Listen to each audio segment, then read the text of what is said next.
सरकार जो नित्य ही दीपदान करते हैं उनके विषय में सुनिए। प्रदीपस्य प्रदानेन श्रूयताम गुण विस्तरः। कहा कि दीपदान करने वाला मनुष्य नरक के नियत अंधकार का दर्शन नहीं करता है। उसे चंद्रमा, सूर्य और अग्निदेव प्रकाश देते रहते हैं। यदि किसी प्रकार से नरक में जाना भी पड़ जाए तो अंधता मिश्र जैसे नरक में आपको अंधकार का सामना नहीं करना पड़ेगा। अंधता मिश्र नरक ऐसा नरक है जहां अंधकार ही अंधकार होता है। जीव जब यमदूत के साथ चलता है यमलोक के लिए तो कहीं नुकीले पत्थर होते हैं, उस पर पैर पड़ जाता है और उसे बड़ी वेदना होती है। तो कहीं कांटे होते हैं, उस पर पैर पड़ जाए और पैर घायल हो जाता है, बड़ी वेदना, बहुत कष्ट होता है। तो कहीं कांच के टुकड़े पड़े होते हैं तो कहीं कील पड़े होते हैं और लोग उसी अंधता मिश्र नरक से होते हुए यमलोक की ओर जाते हैं और मार्ग में उसे भयंकर अंधकार मिलता है और कष्ट प्राप्त होता है। वो घबरा करके व्याकुल हो जाता है। वो कभी चिल्लाता है, कभी रोता है, कभी सर पीटता है। कभी आपने सोचा है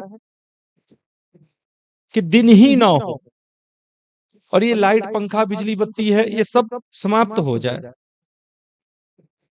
किसी अंधे व्यक्ति से पूछिएगा,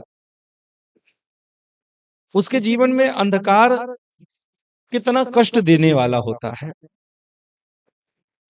वो कितना व्याकुल रहता है प्रकाश के लिए, वस्तुओं को देखने के लिए।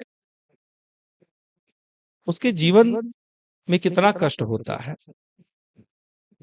महाराज, जो दीपदान करते हैं उन्हें अंधता मिश्र नामक नरक में भी सूर्य, चंद्रमा और अग्निदेव प्रकाश देते हैं और बड़े वो आराम से उस अंधता मिश्र को पार कर लेता है। याद रखिएगा, जो दीपदान करता है, नित्य ही दीपदान करता है मनुष्य जीवन में, वो किसी न किसी कल्प में निश्चित ही इंद्र पद को प्राप्त करता है। एक बात और बता दूं, जो नित्य ही दीपदान करता है उसके जीवन में कभी भी निराशा नहीं आती है। कभी कभी होता है ना कि जिधर हम हाथ डाल दें वहीं निराशा हमें प्राप्त होती है। हम निराश हो जाते हैं।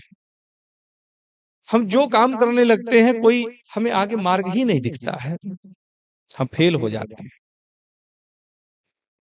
तो महाराज याद रखिएगा, जो दीपदान करते हैं, नित्य ही दीपदान करते हैं, उनके जीवन में निराशा जैसा कोई शब्द ही नहीं होता है। तो निश्चित ही दीपदान करें। दीपदान इहलोक और परलोक दोनों के लिए लाभकारी है। एक ही दीपक सही, लेकिन आप नित्य दीपदान करें।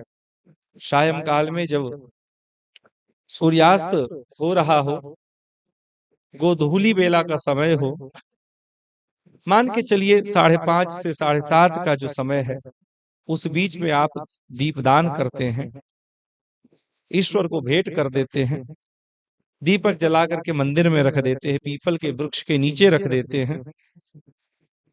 यदि आप बाहर नहीं निकल सकते हैं मंदिर, शिवालय या फिर पीपल के वृक्ष इत्यादि, तो अपने घर में ही देवताओं के निमित्त दीपदान कर दें।